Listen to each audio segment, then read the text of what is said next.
guys, welcome back to Between Sessions. My name is Ebony Harris. And I'm Elisa Bokeen, and we are two brown chicks changing the face of therapy on both sides of the of the couch. couch. Yes. Thank you for joining us for another episode. We didn't do last week because we live in Houston.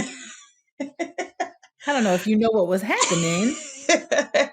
We did not have power or internet or water or any of that for a few days. So we did not get to record. But we're back, and we're actually going to talk about being in a state of crisis and especially having crises. Is that how you say it?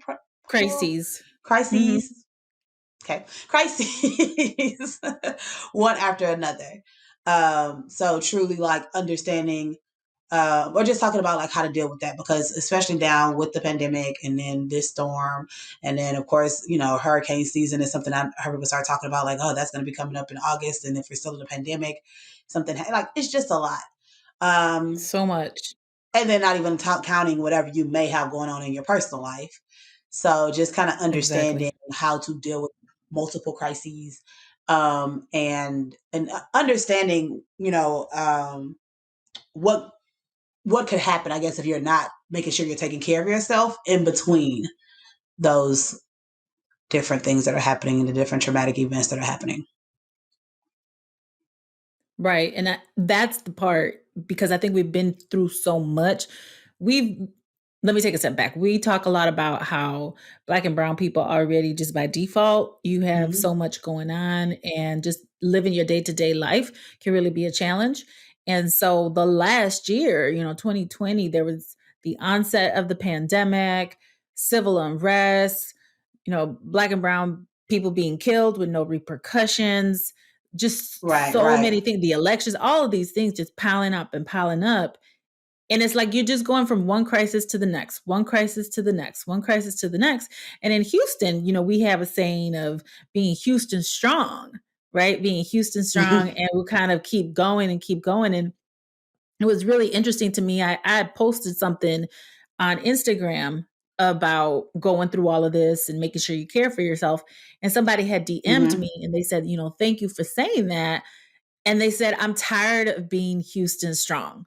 And that really struck a chord with me, because it really speaks to what we've talked about, where you're measuring your strength, and you're wearing your fatigue, you're wearing your ability to keep pushing and pushing and pushing like a badge of honor.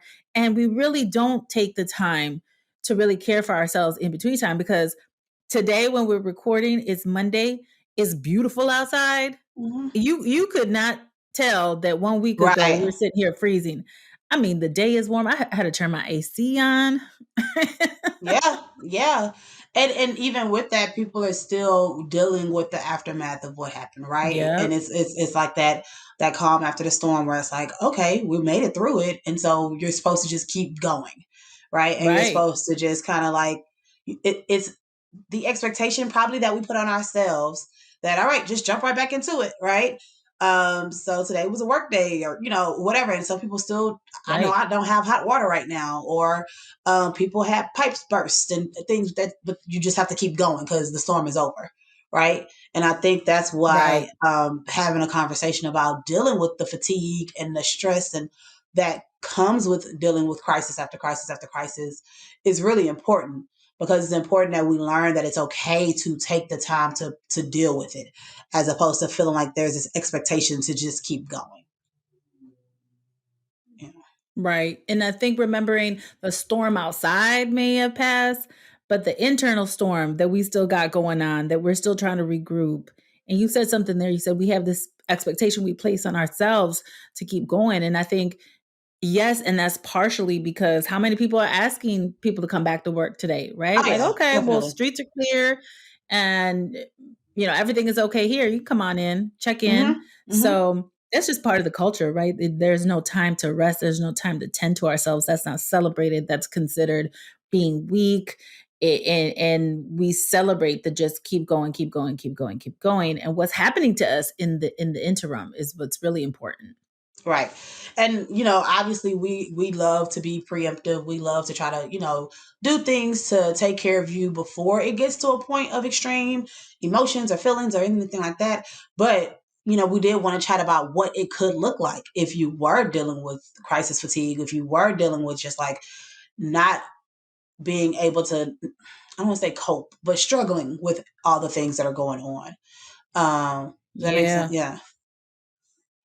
Yeah. So, Yeah, and that it's normal for you to be struggling right now. We're not designed to be going from crisis to crisis to crisis. Like, this is not a natural state of being, you right. know? So if you Right. find yourself struggling, it's not because you're weak. It's not because you're not Houston strong. It's because you're human. So Hmm. hopefully some of these tips that we share with you today will help you to apply them to your day to day so that you can really be tending to yourself the way you need be. Right. So you may want to pay attention if you start to kind of go numb or start to feel a little bit detached.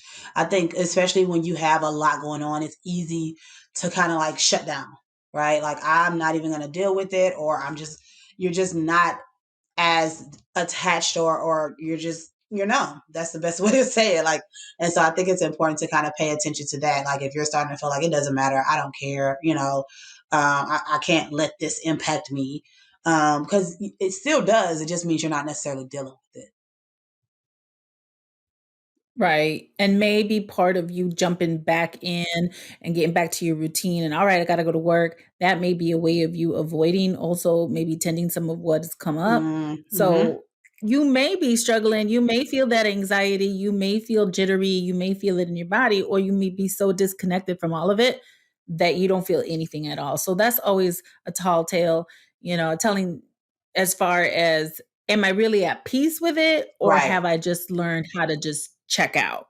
Right, right. And I think that's a big part of it is we often learn to just push it away, sweep it Right. under the rug. We're just not really dealing with it. We're not really addressing the impact of what actually happened. Um, Right. and I also think that the other side of it, when you are hyper, like you said, or we're anxious, and so that might come across as like being irritable, or being frustrated, or getting Mhm. upset with people easily. Like, definitely, you can um, have a lot of emotions and not really knowing how to deal with that. And so it's coming across in other ways when you're interacting with the people around you. Right. I was having this conversation earlier with someone today. And we were talking about, I was asking her, how you feeling today? Because in addition to everything that was going on last week, she was having personal issues that were happening as well and ended up feeling really ungrounded and anxious, got in a fender bender, and Mm, that's what she was saying was, I still feel real jittery. I still feel real anxious from last week. I've been yeah, feeling really ungrounded. I don't feel like myself. So that's the flip side to feeling disconnected or just kind of feeling numb. right, right. And really, again, understanding that this is not just something that you are supposed to just get past, right? So those, like we kind of talk about, it's expected that there's going to be some lasting impact. Um, Another one that we kind of talked about before starting this was just the feeling of being drained. Like, today, I did a lot, but I was very tired the whole day, right? And it's just been, um, it's your body just feels like drained and exhausted and tired and over it. And even trying to get back into your normal routine, it's like, oh, okay, like you got to kind of pep yourself up. So definitely, like, respecting that that's an expected result of what's been going on when you do have a crisis. Right. I felt that especially on Friday. I felt foggy. I felt exhausted Saturday morning. I'm like, I'm gonna sleep in as long as I can sleep in. And today I still felt it. I felt a little bit better, but I think that's because I went to see my chiropractor. Pop Yeah. me, get everything flowing. But yeah, just feeling exhausted and drained. Part of me wanted to get back in the routine, have some sense of Right. normalcy. And the other part of me was like, all right, I could really use an afternoon nap at this point. So I think sometimes, even when you're aware of what can happen, it's really Mhm. easy to lose sight of it.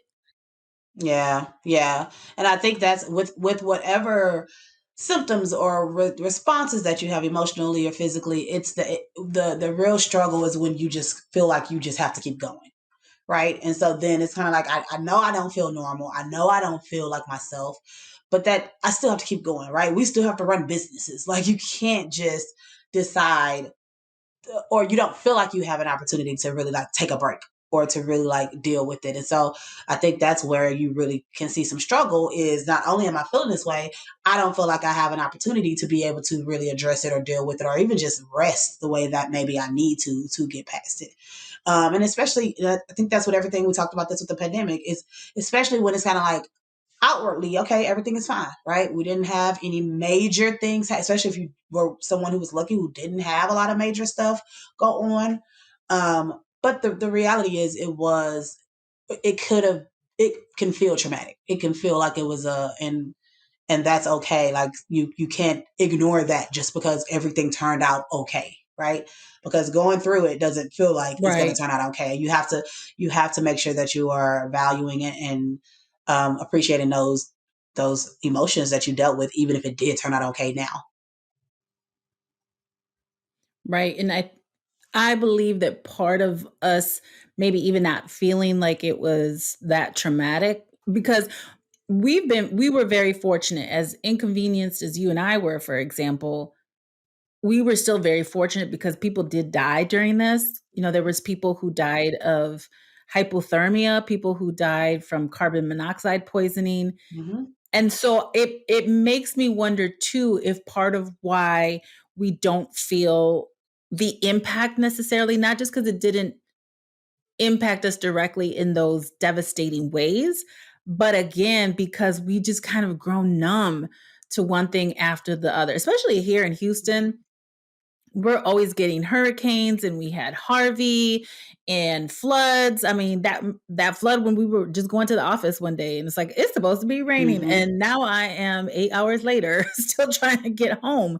So it Yep. makes me wonder Yep. too how much of it is we're just kind of getting used to this. Again, we're going from crisis to crisis to crisis and we just kind of keep going that I think at some point you don't have that outside perspective where people were contacting us like, "Oh my goodness, what is going down on down there and this is devastating." And yes, it is, and you kind of just dazed by everything that has happened. Like we don't Yeah. even have the time or the space to process it fully when here's something else that you need to kind of get through. Yeah. Right. So Mhm. how do we take care of, because we can't control the crises that we interact with or that happen in our lives. We don't have a lot of control over. So most of the stuff that's been happening, we haven't had very much control over. So None of it, yeah. understanding that, what do we need to do to make sure that we're taking care of ourselves after a crisis? Right. Well, I think a big part of this is changing our mindset to really shift our mindset. So, again, really challenging this idea that Houston's strong or Texas strong or I'm a strong person and just keep it Hmm. going, keep it moving. I think we really have to challenge that mindset, which really is what's keeping us sick, right? It's Hmm. keeping us unwell, unbalanced. And so the first thing is to be aware that this is reinforced. Again, we talk about this regularly. It is reinforced by the culture, it is reinforced by the communities that we're in, where it's go, go, go, hustle, hustle, hustle. You know, Right. you just keep going. We have to Hmm. understand that that is not in our best interest for long-term wellness. Right. So, even if you don't feel it in your body, that doesn't mean that the impact of going on and on and on like that is not taking a toll on you. The second Right. part is what we talk about all the time is self-care and what self-care is and that ongoing monitoring of what is it that I need. So, have I gotten enough sleep? Why am I so Right. tired? Right? Am I eating Hmm. properly? So tending to the basics, last week I had to keep reminding myself of that. It's like the basics, food, shelter, your basic needs. Hmm. You're not even getting those met. Why would you be trying to make sure the house stays in order and it's clean when you're in survival Right. mode? So I think a lot of this is Right. really Right. educating ourselves on what the basics are and whether or not we're getting those met. Like, do a checklist.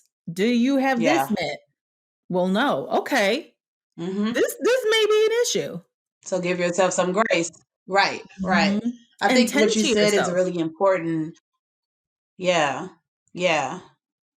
I think it's just extremely important that during when we are in a crisis, again, because we're so used to just going, we're not, and we expect it to be the same. Like I remember we were having a conversation, me and my friends, about like eating, right? Like the food we were eating, and like how it was like we weren't necessarily being the healthiest. It wasn't like horrible, but we weren't necessarily being the healthiest, or we had snacks and things like that. And it's like, yeah, but this is a lot. And so to have to try to keep that discipline going that you've been trying to have with when it comes to like food or drinking or whatever the case may be during this time, it's difficult, right? It's hard to be like, I'm stressed and I don't want to have to like continue to make decisions when I don't know when we're gonna have water again. Like it's definitely, I think you have to understand that when certain things are going on, that's not the time. That's why we talked about this with the pandemic a lot. Just because you have more time or you're working from home doesn't mean that you should be able to coming out of pandemic with a business or lost 50 pounds, or like you're dealing with trauma, you're dealing with stress, you're dealing with a crisis. And so I think it's just extremely important to recognize that during that time, it's okay when you don't have it all together. It's okay that you're not continuing to push yourself to be the best version of you. Like, I'm just trying to make it through the next few days. And I think that we have to allow Right, ourselves that grace. right. And that is the best version of me today, considering Right. everything that's happening, right? Like, the best Definitely. version of me today is Imma eat these chips because I can't access a stove. Right, right, And the best version of me today is this, all things considered. And I think it's that we have to make sure that we are considering all the things that we are dealing with and really be more realistic about the expectations that we're placing on ourselves, and that those expectations are not being placed on us by what the culture says, by this right. grind culture, by this hustle culture. Because again, what we know is that is not necessarily, that is intended for high levels of production. It's not Mhm, intended for optimal wellness. So if our goal mm, is optimal wellness, then that cannot be part of what we're basing our expectations on of ourselves. right, right, definitely. So, anything else that you want to add as far as like getting through or dealing with the crisis? Again, I would say give yourself some time Yeah. and really use this as an opportunity to really let yourself off the hook. Let Right. yourself off the hook of some of these things. I would even write down. So let's say within the last year, okay, write down all of these crises that you have gone through collectively, globally, the pandemic, the elections, the attempted overthrow of the government, racism abundantly available at every, Mhm, at every turn. Write down all of that, and then write down some of the personal crises that you've gone through in your life. Did you lose somebody during this time? Did you lose someone to COVID? mhm, What are the things that did you lose your job? So write all of that right. down and look at it on paper, because sometimes when we look at things on paper, it's like, whoa, I've been through some stuff. And are you giving yourself the care and the compassion and the grace that is really worthy of you having? Like, if somebody came to you and said, this is everything I've been through in the last 12 months, how would you respond? Would you say, well, yeah, but Right. it's nice out now, so let's get to it, let's keep going? Just be I mean, happy. Yeah. yeah, yeah. So show up for yourself I think the that's way that you it. would show up for somebody else. Right. That was going through a lot. Right. Mhm. Okay. All right. Well, that's all. Thank y'all for joining us. As always, hope this was helpful. Make sure you follow us across social media at Melanin and Mental Health, Melanin Health on Twitter. Check out melaninandmentalhealth.com to find all of our previous episodes, to find a dope therapist, looking for any type of merchandise, or if you want to check out our research page, make sure you check that out as well. Subscribe, all that stuff, and we will talk to y'all next time. Bye. Bye.